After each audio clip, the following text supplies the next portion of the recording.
বৈরী আবহাওয়া উপেক্ষা করে কৃষক আর পাইকারি বেচা কেনায় জমজমাট মানিকগঞ্জের জাগিরবন্দর সবজির আড়ত। সরবরাহ বাড়ায় সপ্তাহ ব্যবধানে বেশিরভাগ সবজির দাম কমেছে কেজিতে 5 থেকে 7 টাকা পর্যন্ত। পাওয়া যাচ্ছে পটল, বেগুন, করলা, শসা সহ নানা সবজি। দাম কমে আসায় উৎপাদন খরচ তুলতে হিমশিম খাচ্ছেন বলে জানান কৃষকরা। বৃষ্টি বাদলের জন্য শাক সবজি নিয়ে বাজার আইছি, অনেক কষ্ট করে দাম পাচ্ছে না। 5 টাকা কেজি ধুন্দুল, 10 টাকা পিস কুমড়া নাই না।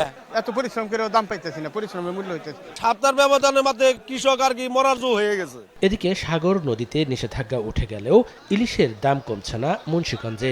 একদিনের ব্যবধানে মিরকাদিম আড়তে বেড়েছে প্রতি কেজি 200 টাকা পর্যন্ত।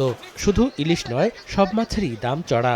ইলিশ মাছ যখন বেশি পড়ে তখন দাম কম, আর যখন কম পড়ে তখন দাম বেশি। আমরাও বেশি দিয়ে কিনে আনি, এনেও বেশি দিয়ে বিক্রি করি। শুক্রবারের কারণে দামটা একটু মনে হয় একটু বেশি। বাজারে দেখা যায় 30 টাকা 50 টাকা মাছের বাজারটা রেট বেশি দেখা যাচ্ছে।